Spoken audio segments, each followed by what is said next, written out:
Hello friends, फिर से नया क्रिएटिविटी नया आइडिया के साथ मैं शिपू आप सभी को हमेशा की तरह एक नया वीडियो के साथ आप सभी को स्वागत करता हूं मेरा यूट्यूब चैनल आपका शिपू क्रिएशन में।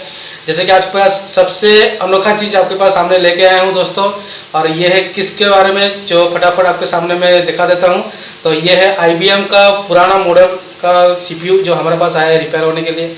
और इसकी क्या प्रॉब्लम है कि इसकी स्टार्टिंग हो नहीं रही है, तो इसकी क्या प्रॉब्लम हो सकती है, तो आज इसके बारे में पूरी डिटेल रहेगी वीडियो में और पूरी की पूरी जानकारी रही है।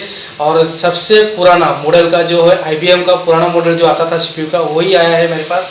तो काफ़ी अच्छा लग रहा है और मॉडल भी काफ़ी देखने में काफ़ी कॉम्पैक्ट है।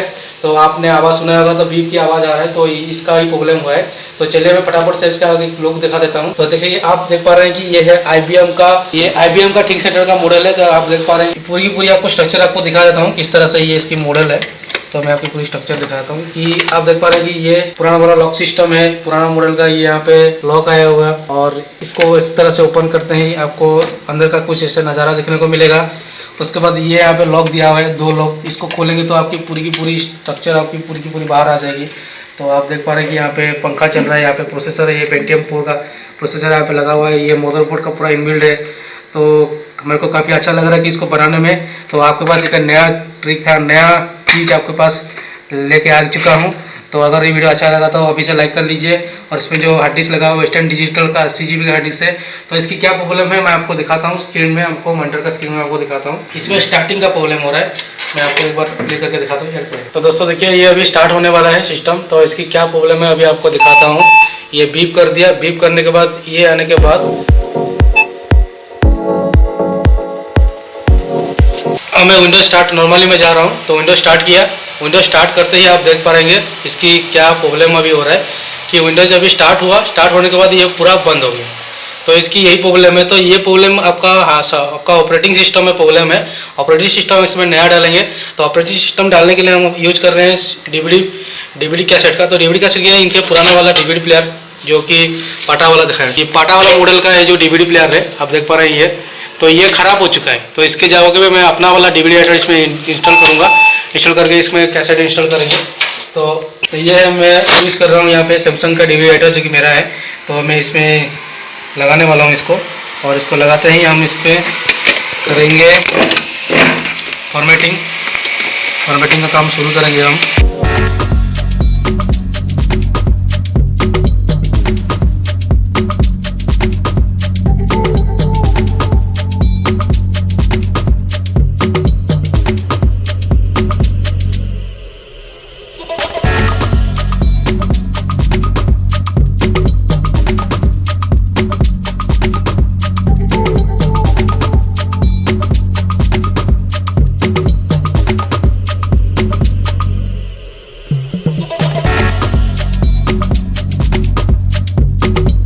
तो अभी हमने कैसेट इंसर्ट कर चुके हैं। विंडोज 7 का कैसेट इसमें इंस्टॉल करते ही हम लोग का ये परमिशन मांगेगा अभी कि हम बूट कर सकते हैं कि नहीं कर सकते हैं। आप थोड़ी देर वीडियो में बने रहिए, मैं आपको पूरी स्टेप बाय स्टेप दिखाता हूँ कि क्या ये विंडोज 7 इंस्टॉल होने के बाद ये पूरी तरह से काम करेगा कि नहीं करेगा।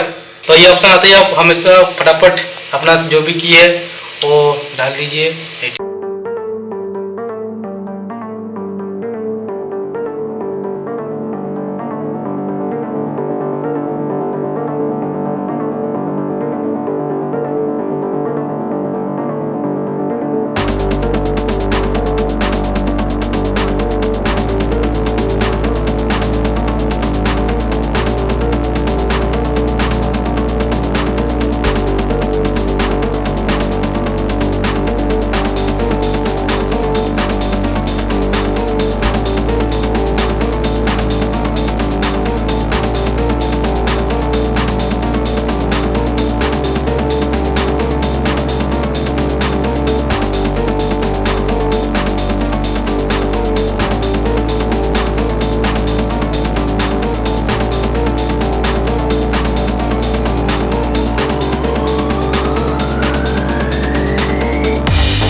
आप ये नॉर्मली स्मूथली अभी स्टार्ट हो चुका है। तो मेरे आई होप करता हूँ कि ये ऐसे ही हमेशा स्टार्ट रहेगा, होते रहेगा। इसकी करंट होने का क्या रीज़न है मैं आपको थोड़ी देर में बताऊंगा कि किस चीज़ से आपका ये सिस्टम आपका करंट हो जाता है, सॉफ्टवेयर आपका प्रॉब्लम होता है। तो वीडियो में देखते रहिए। तो ये क्या पूरी तरह से अभी देखिए ऑपरेटिंग नहीं है अभी, क्या हो रहा है इसके बाद आप देखते रहिए वीडियो में।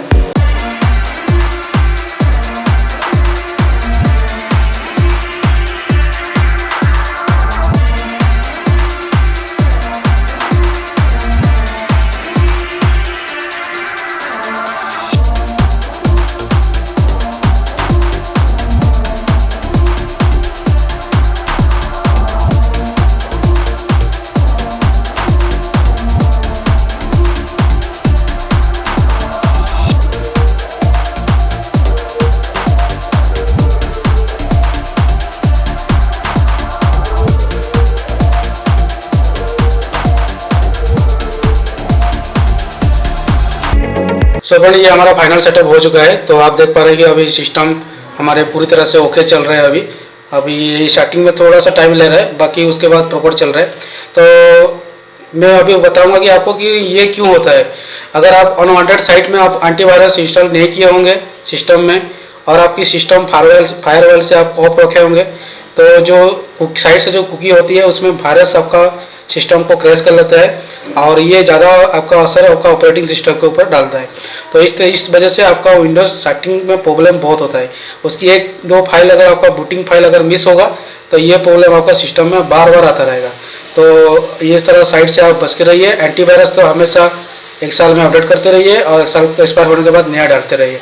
तो आपकी सिस्टम चाहे आपकी 2007 मॉडल की IBM मॉडल हो, या कि लेटेस्ट आपकी i9 प्रोसेसर वाला कोई भी सिस्टम हो, आपकी सिस्टम पूरी तरह से ओके चलेगी। तो ये थोड़ी सी ट्रिक थी और टेक्निक थी। ये कुछ नया मॉडल हमारे पास आया था रिपेयर होने के लिए, तो इसके लिए मैं वीडियो बना दिया हूँ। अगर ये वीडियो आपको अच्छा लगा है तो लाइक कीजिए, दोस्तों के साथ शेयर कीजिए, चैनल में नया है तो सब्सक्राइब करके बेल आइकन को ऑल पे सेट कर लीजिए।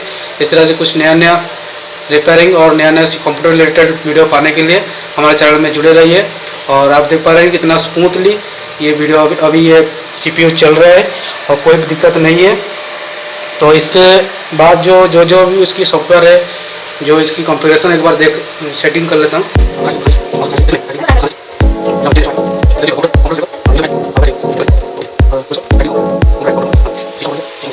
तो इसमें Windows 7 अल्टीमेट 1 GB की मेमोरी डाली हुई है, तो बहुत कम है। और इसमें हमने डाल चुके हैं, इसमें 64 बिट की इसकी ऑपरेटिंग सिस्टम डाल दिए हैं। तो देखते हैं ये कितनी वर्क कर लेता है। पर इसमें हमने सोचा कि ये 2 GB की रैम होगी, तो हमने 64 डाल दिया। चलिए, कोई दिक्कत नहीं है। और इसमें जो भी ऑफिस पैकेज जो है बाकी सब इंस्टॉल करेंगे बाद में। और वीडियो को इतनी मेहनत के लिए लाइक तो कर दीजिए दोस्तों, और मिलते हैं एक नए वीडियो के साथ, मैं और मेरा दोस्त अविनाश।